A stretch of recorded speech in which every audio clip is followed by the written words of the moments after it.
si peserta JKN ini kondisi medisnya apa, sakitnya apa, ya kebutuhannya apa, itu kita terjemahkan lewat sistem yang dibangun. Nanti dia akan dikirim ke vaskes yang kompeten sesuai kelompok penyakitnya. Contoh tadi jantung, oh dia punya kasus yang harus operasi bedah jantung terbuka. Ya, di strata kita itu di layanan jantung itu di strata utama. Jadi sistem rujukan nanti tidak akan mengirim dia ke vaskes yang kompetensinya di bawah utama, tetapi langsung ke utama atau bahkan ke paripurna kalau utamanya sudah penuh. Nah, inilah upaya yang kita lakukan untuk menjawab kebutuhan masyarakat. Ya Bapak Ibu, jadi memang ini akan terjadi sebuah perubahan yang cukup signifikan, di mana tujuan kita adalah menyediakan akses, kualitas, dan keterjangkauan layanan kesehatan. Kami ulangi, akses, kualitas, dan keterjangkauan layanan kesehatan bagi seluruh masyarakat. Tentu perubahan ini nanti harus diketahui oleh seluruh stakeholder gitu ya. Dan kami sudah melakukan itu, komunikasi, diskusi, menerima masukan, menerima umpan balik dari seluruh stakeholder, organisasi profesi, perhimpunan, kolegium, asosiasi, kemudian stakeholder terkait lainnya sejak bulan Mei. Dan izin kami menyampaikan bahwa standar-standar tadi ditetapkan nanti oleh Kementerian Kesehatan itu adalah hasil dari kita mendapatkan masukan, ajuan dari organisasi profesi, perhimpunan, dan kolegium. Karena kami yang duduk di depan ini tidak menguasai secara utuh ya apa itu penyakit jantung, mana yang di dasar, mana di media utama, paripurna. Tapi organisasi profesi, perhimpunan, kolegium yang terkait dengan jantung, penyakit dalam, semua berdiskusi, semua memberikan masukan dan membahas cukup lama, hampir 2 tahun kita sudah membahas ini, 2 tahun lebih, dan sudah sampai di tahap final ya, finalisasi. Harapan kita nanti di Januari kita bisa launch ya. Jadi Bapak Ibu, untuk itu saya izin menggambarkan supaya juga nanti pemahaman kita sama. Next slide, next slide. Jadi sistem rujukan kita yang sekarang ini adalah kita menata untuk peserta JKN ya Bapak Ibu. Kemudian next slide. Kalau ini sistem ini akan mengikat berbasis kompetensi ketika non gawat darurat. Ya, jadi kalau gawat darurat, ya masyarakat tetap bisa mengakses kemanapun vaskes terdekat yang bisa diakses. Tidak juga gawat darurat kita tanya dulu ini, dicek dulu ini kompetensi siapa baru bisa. Gawat darurat tetap masyarakat kita buka akses untuk mengakses seluruh layanan kesehatan yang tersedia. Ya, mau di situ ada klinik, ada rumah sakit, mau kelas A, kelas B, kelas C, kelas D, mau sekarang aturan kita dasar, media utama, paripurna, dia berhak mengakses layanan tersebut. Nanti di rumah sakit itu dilakukan penanganan, dilakukan triase, kemudian di assessment. Oh ini kompetensinya sesuai dengan rumah sakit yang bersangkutan. Setelah stabil dilanjutkan perawatannya. Tapi ketika itu tidak sesuai kompetensinya, dalam arti butuh kompetensi yang lebih tinggi, kalau lebih rendah dia bisa langsung di situ, nggak usah rujuk ke bawah. Tetapi karena kompetensi lebih tinggi itu mampu menangani kompetensi di bawahnya. Kalau ternyata setelah di assessment di pasca kegawat daruratannya ini masuk ke kompetensi yang di atasnya, dia rujuk.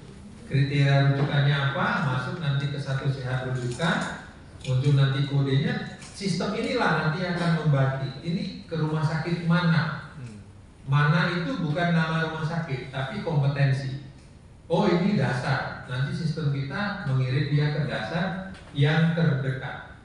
Ya Bapak Ibu, yang terdekat. Nah, karena nanti satu sehat rujukan ini juga pakai geotagging.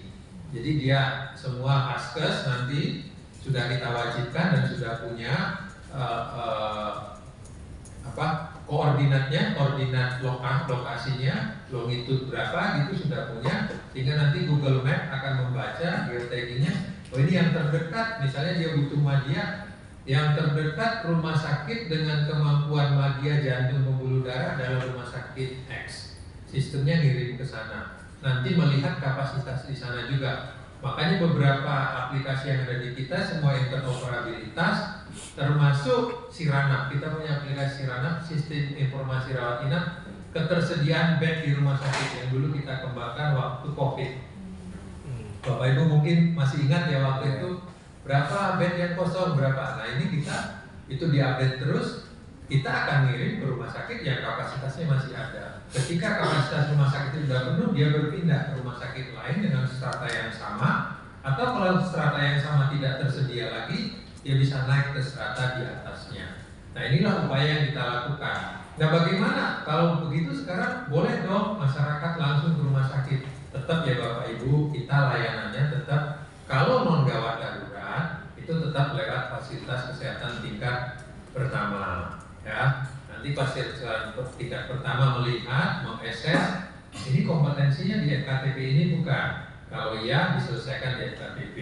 Tapi kalau bukan kompetensi dari FKTP atau layanan primer, tentu harus dirujuk ke tingkat lanjut atau ke rumah sakit. Nah, disinilah pentingnya ada kriteria rujukan. Kita sudah menetapkan kriteria rujukannya dan nanti semua akan terbit KMK-nya di awal 2026. Di situ ketika dia memasukkan kriteria rujukan, memasukkan kode diagnostik, prosedur dan tindakan, sistem tadi membaca, ya membaca dan dia akan mengirim ke strata yang dibutuhkan. Beberapa pertanyaan misalnya begini, bagaimana dengan BPJS? Kita sudah membahas ini bersama teman-teman BPJS dan kita sudah melakukan piloting di Kota Bandung kemarin, ya.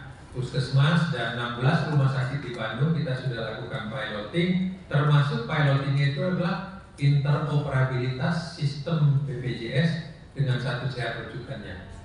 Sehingga nanti ketika layanan BPJS-nya bisa pakai sistem informasi puskesmas, interoperabilitas dengan PICARE-nya BPJS, tapi ketika dia mau merujuk pasien, nanti dia masuk ke satu sehat rujukan, tidak harus keluar dulu. Keluar dari tiket terus nanti enter lagi di satu tidak, tapi dia udah bridging, udah interoperabilitas. Jadi di satu journey yang berkelanjutan, tidak perlu keluar lagi. Oke, next slide. Mungkin ini yang terakhir contohnya, mungkin Bapak Ibu sudah lihat kemarin di rekaman waktu di DPR. Kira-kira simulasinya salah satunya seperti ini. Kalau ada seorang ibu umur 42 tahun datang dengan nyeri perut bawah kronis sejak beberapa bulan disertai mungkin ada rasa sesak di dadanya atau napasnya, gitu ya. Di FKTP tentu FKTP ini mampu menilai awal. Ini perut terasa membesar, ada masa pasti curiga tumor di kandungan ini, ya. Karena ada sesak napas dicurigai ada nyebar dong ke atas, gitu ya. Nah, dengan sistem yang ada di kita nanti dokternya akan masuk ke saat ini bukan kompetensi layanan primer, sehingga menjadi memenuhi syarat untuk dirujuk, gitu ya. Karena dia udah curiga ada tumor ginekologi, dokter di puskesmas di klinik Pratama tidak akan mampu menata laksana ini. Kemudian ada sesak napas, dia curiga metastase. Kalau kondisi existing sekarang, ini pasti ke rumah sakit tipe terendah yang terdekat di areanya. Dan dokter di FKTP nggak pernah tahu rumah sakit yang tipe terendah tadi itu ada dokter apa saja di sana yang spesifik ya. Kalau lihat habis-habisnya ada dia SPOG ada gitu ya. Tapi kewajibannya adalah ke D ke C gitu ya. Nah nanti di D atau di C diperiksa lagi nih. Oh ternyata ini perlu fasilitas onkologi ginekologi. Ya 2-3 hari ya kalau bahasanya Pak Ihsan colek-colek gitu apa kirim lagi ke B.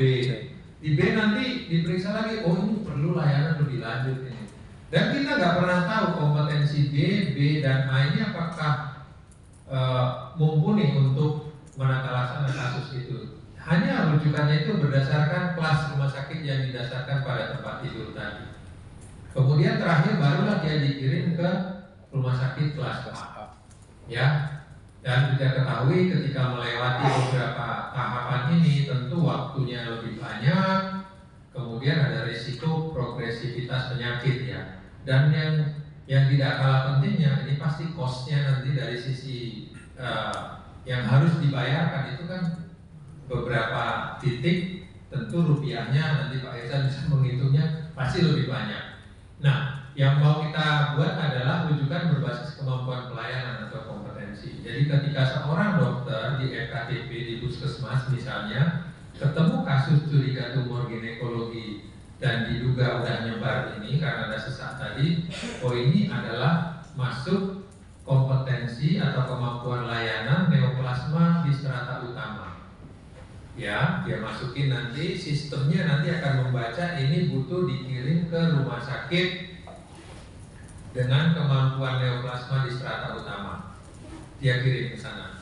Harapan kita selesai di situ. Kalaupun nanti masih ternyata ada perburukan, ada perkembangan rujuk lagi ke atas di paripurna, atau kalau utamanya penuh, dia juga bisa langsung terbuka di paripurna. Dengan penataan seperti ini, kita berharap maksimal ada 1 kali perpindahan saja dari antar rumah sakit. Akses masyarakat langsung kepada kebutuhan yang dia mau dapat, itu tersedianya di mana? Lebih cepat, lebih tepat, dan tentu dari sisi pembiayaan ini sangat efisien. Sehingga BPJS pun nanti mungkin akan lebih efisien, sehingga bisa didorong untuk perbaikan-perbaikan yang lainnya, anggaran yang bisa diefisiensi. Mungkin demikian Bapak Ibu, rekan-rekan media. Tadi beliau sudah gambarkan bagaimana before after-nya, sebelum dan sesudah atau PP 2024 dengan yang saat ini akan kita terapkan. Ya, tadi kalau teman-teman saksikan bahwa rumah sakit tidak lagi dibagi menjadi kelas A, B, C, D, tapi berdasarkan istilahnya adalah dasar, bagian, utama, dan paripurna. Ya. Dan ini berdasarkan pada kemampuan ya, tadi bahkan tadi sudah dilakukan piloting juga, sehingga sepertinya akan segera diterapkan dan memang manfaatnya akan segera dirasakan oleh masyarakat. Izin elaborasi lagi terkait rencana dari di fasilitas tingkat pertama atau di puskesmas yang memang masih terjadi beberapa kendala seperti antrian yang sangat panjang, misalnya seperti itu. Nah, kalau misal ada kasus-kasus, caranya agar masyarakat ini bisa mendapatkan pelayanan yang cepat dari tingkat fasilitas pertama begitu Pak. Terima kasih. Baik, terima kasih.